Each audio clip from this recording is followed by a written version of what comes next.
Let's bring in Senate Armed Services Committee member, Oklahoma Senator Markwayne Mullin, to discuss. Senator, fantastic to see you. The chair of the Senate Armed Services Committee, Senator Roger Wicker, has said that he will conduct an investigation into this matter of this strike. But this all seems like, if you will, an orchestrated move to undermine the president's authority, constrain his authority to conduct military operations, to effectuate national security, and also protect the homeland. It seems a much broader ploy or play than just being worried about war crimes. Well, Dagan, all this is just the Democrats trying to spin up some type of issue once again with President Trump. Keep in mind, no one's debating that these are narco boats. No one's even debating that this is headed to the United States to be distributed and kill innocent victims across our cities and towns, our loved ones, our cousins, and our friends. No one's disputing that. No one's disputing that these are terrorist organizations.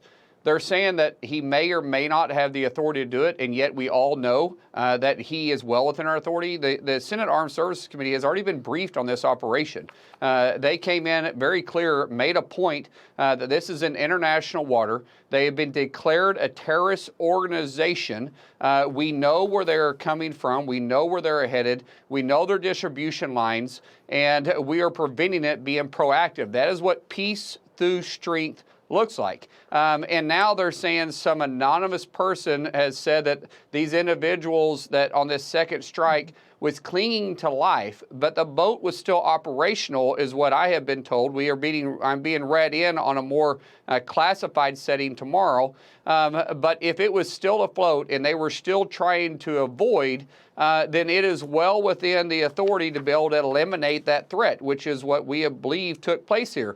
But why are we concerned about these individuals' lives? Do they care about the individuals they've been killing in our streets? Does the American people realize that in 2024 we had more drug overdose deaths than we did in the entire Vietnam War? I mean, it is absolutely absurd. That's why 71% of the American people support sinking these boats before they get to our shores. Well, not only do 71% approve it, but the referendum, the election that happened, clearly told the Democrats that we want our borders protected. Is this a human rights claim by them, or is this a power grab, or at least an objection to a power grab in their mind? I don't know. Keep in mind, when the Democrats were in power, we had open borders and lawlessness going all through our cities. That hasn't changed their perspective. They want to defund the police. They want to have open borders. They want no parole for criminals, and they want full rights for those that enter this country illegally. President Trump ran on restoring law and order to our streets. He ran on securing the border. Guess what? He's done both. He also is being proactive, and he's the first president since President Reagan to be proactive in our drug wars. And not only is he taking the fight to the international waters, not only is he taking it to the U.S. waters, but keep in mind what DHS is doing underneath Secretary Nome is they're destroying distribution routes too. So it's not just rounding up illegals, but they're closing down the networks that these cartels have been sowing into our cities. And so President Trump and his cabinet has taken a full approach to stopping these terrorist cartels that have been destroying our cities. And if one strike didn't take out the boat and its cargo, which is the threat, then a second strike would and did and is lawful. And I hope they are sitting on the bottom of the ocean right now, and I'll just go even farther, and rotting in hell, because they have destroyed too many families in the United States. Yep. And amen. Let's move on to this.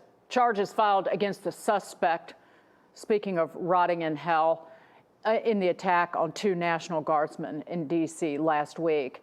These charges include first-degree murder of Army Specialist Sarah Beckstrom, one count of assault with intent to kill while armed, and charges for firearm offenses.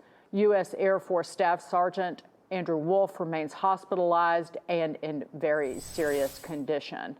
Next steps here, but this was great to see, and so swiftly. Senator? Yeah, you know, it breaks your heart to see anything like this take place. And it does go into a bigger picture of what did the Biden administration do and how did they treat these individuals, how they vet these individuals when they came into the United States. You know, the Trump administration for what now 11 months has been trying to clean up the mess that the Biden administration has left behind. That disastrous withdrawal in August of 2021 continues to come back and haunt us. And it didn't have to be that way. But this is what failed leadership looks like when you have the Biden administration that was never present, it was never America First policy, but more having this foreign approach by apologetic tours, where President Trump is taking this leadership approach and is trying to continue to pick up the pieces that the Biden administration had literally scattered all over the United States. And it breaks your heart. But hopefully we can prevent something like this from happening going forward. Senator, thank you for joining us tonight. Thank you.